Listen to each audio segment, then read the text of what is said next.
எண்ணும் எழுத்தும்.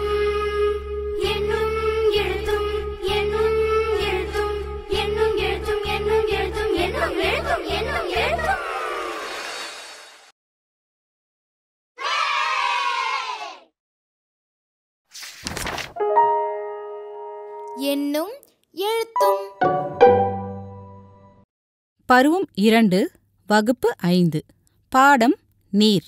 அனைவருக்கும் வணக்கம்.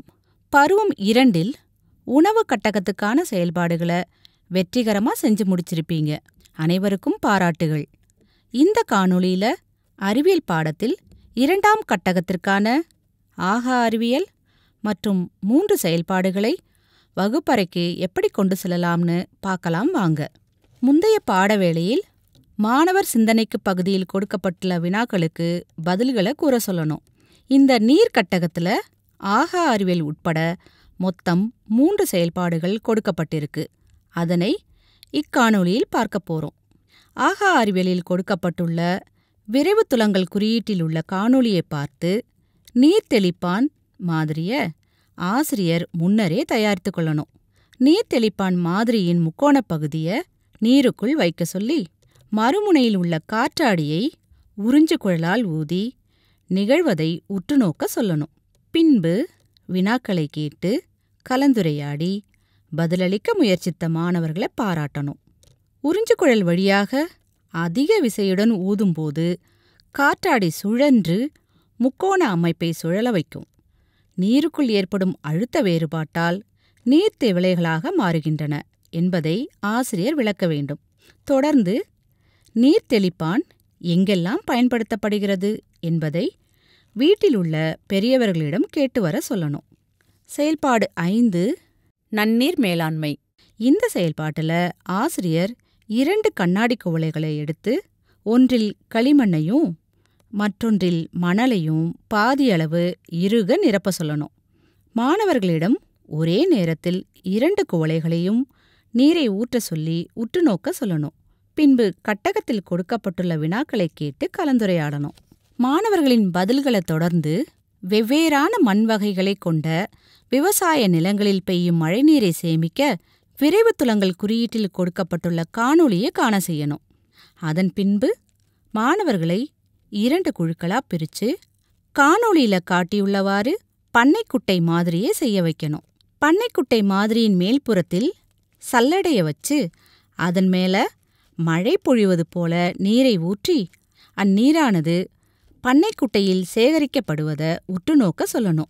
மண்ணின் தன்மைக்கு ஏற்ப தேவையான ஆழங்களில் பண்ணைக்குட்டைகள் அமைத்து மழைநீரை சேமித்து விவசாயத்துக்கு பயன்படுத்தலாம் என்பதை மாணவர்கள் செய்து பார்த்து தெரிஞ்சுக்குவாங்க. அடுத்து மாணவர்களின் சிந்தனைக்கு பகுதியில் கொடுக்கப்பட்ட வினாவிற்கு விடையை கண்டுபிடித்து வர சொல்லணும். தொடர்ந்து பயணம் செய்வோம் பகுதியில் உள்ள பயிற்சி நூல் மற்றும் பாடநூல் செயல்பாடுகளை செய்ய வைக்கணும். செயல்பாடு 6, மாற்றத்தை நோக்கி. மாற்றத்தை நோக்கி என்ற செயல்பாட்டை நாம இப்ப பார்க்க போறோம். மாணவர்கள் பங்கேற்று நடிக்கும் வகையில் இந்த செயல்பாடு வடிவமைக்கப்பட்டிருக்கு. வகுப்பறையின் நடுவில் நீல வண்ண கோலப்பொடியில் 6 போல வரைஞ்சு பின்பு மாணவர்களை 2 குழுக்களா பிரிச்சு முதல் குழு மாணவர்களுக்கு பட அட்டைகள் மற்றும் குறிப்புகளையும் 2வது குழு மாணவர்களுக்கு மீன் பதக்க அட்டைகளையும் மீன்கள் பேசுவதற்கான குறிப்புகளையும் கொடுக்கணும். ஆசிரியரும் மீன் பதக்க அட்டையை மாணவர்கள் போலவே அணிந்து கொண்டு மீன் போல கைவிரல்களை அசைத்துக்கொண்டு ஹொய் ஹொய் ஹொய் ஹொய்யா ஹொய் ஹொய் ஹொய் ஹொய்யா ஆரெங்கே போகுது அதை பார்க்க போவோமா என்ற பாடலை பாடிக்கொண்டே செல்லணும். மீன் பதக்க அட்டைகளை அணிந்த மாணவர்கள் பட அட்டைகளின் அருகில் இருக்கும் மாணவர்களிடம் கேள்விகளை கேட்க அந்தந்த பகுதியில் இருக்கும் மாணவர்கள் குறிப்புகளை கொண்டு பதில சொல்லணும். இவ்வாறு காட்டுல தொடங்கி கொடுக்கப்பட்டுள்ள வரிசைப்படி ஒவ்வொரு இடமா சென்று இறுதியாக தொழிற்சாலை கழிவுகள் உள்ள பகுதிக்குச் சென்று மீன்கள் மாசடைந்த நீரில் வாழ முடியாமல் தங்களின் இடத்திற்கே ஹொய் ஹொய் ஹொய் ஹொய்யா என்ற பாடலை பாடிக்கொண்டே திரும்ப சொல்லணும்.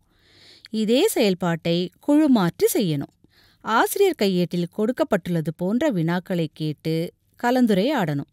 ஒரு குழுவினரிடம் நீர் மாசடைவதற்கான காரணங்களையும் மற்றொரு குழுவினரிடம் நீர் மாசடைவதை தடுக்கும் வழிமுறைகள் குறித்தும் கலந்துரையாட செய்து தொகுத்து கூற வைக்கணும்.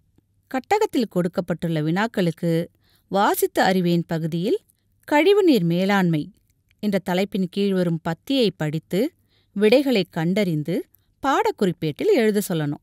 செயல்பாட்டின் இறுதியில் பயணம் செய்வோம் பகுதியில் கொடுக்கப்பட்டுள்ள பாடநூல் மற்றும் பயிற்சி நூல் செயல்பாடுகளை செய்ய வைக்கணும்.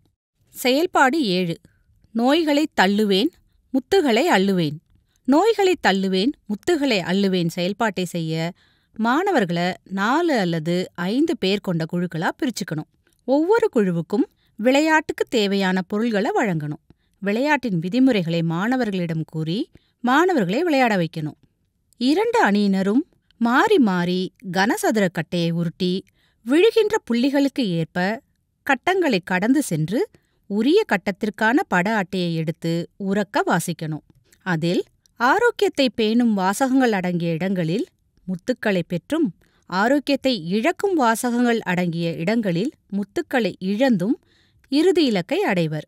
விளையாட்டின் முடிவில் யாரிடம் அதிக முத்துக்கள் இருக்கின்றதோ அவர்களே வெற்றி பெற்றவர்கள் ஆவர். அந்த அணியினருக்கு நட்சத்திரங்கள் வழங்கி பாராட்டணும். முடிவில் குழுவினரிடம் புளியமுத்துக்களை பெற்ற இடங்களையும் புளியமுத்துக்களை இழந்த இடங்களையும் கேட்டு அதற்கான காரணங்களை மாணவர்களைக் கொண்டே கூற செய்யணும். ஆசிரியர் மாணவர்களின் பதில்களில் இருந்து ஆரோக்கியமாக வாழ்வதற்கான வழிமுறைகளையும் நோய்களிலிருந்து நம்மை தற்காத்துக் கொள்வதற்கான வழிமுறைகளையும் தொகுத்து கூறணும். பிறகு செயல்பாட்டின் இறுதியில் பயணம் செய்வோம் பகுதியிலுள்ள பாடநூல் பயிற்சி நூல் செயல்பாடுகளை மாணவர்களை செய்ய வைக்கணும். அலகு 3 தாவரங்கள் விதையின் பயணம் என்ற செயல்பாட்டுக்கு கட்டகத்தில் கொடுக்கப்பட்டவாறு முன்தயாரிப்பை செய்து வர சொல்லணும். தேடி திரட்டுவேன் பகுதியில் கொடுக்கப்பட்டுள்ள நீர் மூலம் பரவும் நோய்கள் பற்றியும் அவற்றை தடுக்கும் முறைகள் பற்றியும் பள்ளிக்கு மருத்துவ குழு வரும்போது அவர்களிடம் கேட்டறிய சொல்லணும். இந்த செயல்பாட்டோட நீர் பாடத்திற்கான செயல்பாடுகள் முடிவடைகின்றன. இந்த கட்டகத்தில் உள்ள செயல்பாடுகளை சிறப்பாக கொண்டு செல்ல அனைவருக்கும் வாழ்த்துகள். மீண்டும் அடுத்த கட்டகத்திற்கான கட்டக விளக்க காணொளியில் சந்திப்போம். நன்றி, வணக்கம்.